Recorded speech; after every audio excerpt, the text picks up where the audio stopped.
In the winter of 1959, the Soviet Union was a nation of rigid order and closely guarded secrets. Yet, in the heart of the Ural Mountains, a group of young explorers sought freedom in the most unforgiving landscape on Earth. They were students and graduates of the Ural Polytechnic Institute, strong, experienced, and brimming with the invincibility of youth. Their leader was Igor Dyatlov, a 23-year-old engineering student known for his charisma and meticulous planning. He had assembled a team of 9 others for a Grade 3 climbing expedition, the highest difficulty rating at the time. Their goal was Otorten, a mountain whose name in the local Montsi language ominously translates to "Don't go there." On January 23rd, the group boarded a train, laughing and documenting their journey in diaries and black and white photographs. These images, recovered later, show a group of friends sharing meals, playing mandolins, and hugging in the snow. They look happy. They look alive. There was, however, a twist of fate early in the journey. Yuri Yudin, one of the hikers, fell ill with joint pain and was forced to turn back on January 28th. He hugged his friends goodbye, envious of the adventure they were about to undertake. He didn't know that his illness was a gift. He was the only one who would ever grow old. As he watched them disappear into the white horizon, it was the last time anyone would see the Dyatlov group alive. By the afternoon of February 1st, the group began their ascent through the pass. The weather, which had been manageable, began to turn violently against them. Snowstorms reduced visibility to near zero, causing the group to lose their intended direction. Instead of crossing the pass, they accidentally deviated west, finding themselves on the exposed slope of Koletsyakhl. This name, given by the indigenous Mansi people, translates to "dead mountain." Realizing their mistake, Dyatlov made a decision that has puzzled experts for decades. Rather than descending a mere mile into the forested valley below, where they would have had shelter from the wind and wood for a fire, he ordered the group to set up camp right there, on the open, defenseless slope. Perhaps he wanted to practice a slope camping technique, or perhaps he didn't want to lose the altitude they had gained. They pitched their large canvas tent on the incline. Photos from that evening show them digging into the snow, looking tired but calm. They laid out their sleeping bags, took off their heavy boots and wet jackets, and settled in for dinner. They cut calm strips of pork loin, documented the route, and prepared for sleep. The atmosphere inside the tent was seemingly peaceful, but sometime during the night, something happened. Something so swift and terrifying that it caused 9 experienced mountaineers to abandon their logic, their training, and their survival instincts. February 12th was the date the group was scheduled to send a telegram announcing their return. The date came and went with silence. Initially, families were told that delays in such expeditions were normal, but as days turned into a week, panic set in. By February 20th, a massive rescue operation was launched, involving volunteer students, the army, and militia forces, supported by planes and helicopters. On February 26th, the searchers found the tent. It was half buried in snow, but what they saw froze their blood. The tent had been collapsed, not by an avalanche, but by chaos. And then came the most chilling discovery. The tent had been slashed open from the inside. Whatever had confronted the hikers that night was not outside trying to get in. It was inside the tent, or the fear was so immediate that unzipping the entrance was too slow. They had cut their way out to escape. Leading away from the ruined tent were footprints, 8 or 9 sets. Some were wearing only socks, some had a single shoe, and some were barefoot. In temperatures plummeting to minus 30 degrees Celsius, walking barefoot was a death sentence.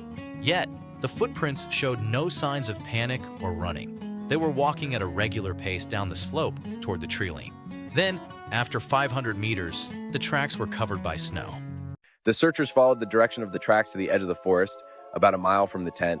Under a large ancient cedar tree, they found the remains of a small fire. Next to it lay the first 2 bodies, Yuri Krivonyshenko and Yuri Doroshenko. They were stripped to their underwear, shoeless and frozen solid. Their hands were burned, suggesting they had desperately tried to keep the small fire going. But the most confusing detail was the tree itself. Branches were broken up to 5 meters high. This suggested that in their final moments, one of them had climbed the tree, frantically looking back at the tent on the slope. What were they watching, or what were they hiding from? Between the cedar tree and the tent, 3 more bodies were found: Igor Dyatlov, Zinaida Kolmogorova, and Rustam Slobodin. They were found at intervals, separated by hundreds of meters. Their poses suggested they had been trying to crawl back up the slope, back toward the tent they had fled. They had died of hypothermia, their bodies frozen in postures of supreme effort and agony. Slobodin had a minor skull fracture, but nothing fatal. For months, only these 5 were accounted for. The mystery of the remaining 4 hikers would not be revealed until the spring thaw. In May, searchers probing the depth of a ravine about 75 meters from the cedar tree found the rest of the group. They were buried under 4 meters of hard-packed snow. Unlike the others, these 4 had died from brutal, traumatic injuries. Nikolai Thibault-Brignoles had a fractured skull so severe it would have rendered him unconscious instantly. Ludmila Dubinina and Semyon Zolotaryov had crushed chests. Medical examiners later compared the force required to cause such damage to that of a car crash. Yet, strangely, there were no external wounds. The skin was unbroken.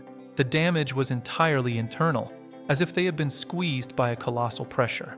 The horror deepened with the condition of the bodies. Ludmila was missing her tongue, eyes, and part of her lips. Semyon was also missing his eyes.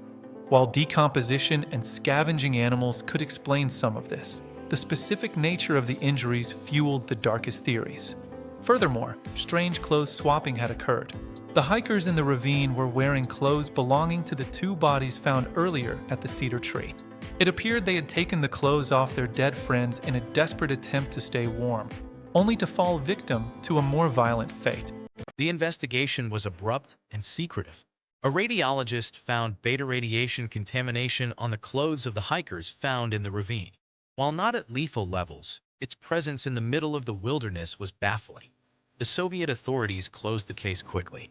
The official cause of death was listed as a compelling natural force. The vagueness of this phrase birthed a legend. Over the decades, dozens of theories have emerged. Was it an avalanche? A slab avalanche could explain the need to cut the tent and the chest injuries, but it doesn't explain the radiation, the missing tongue, or why the footprints were calm. Was it the military?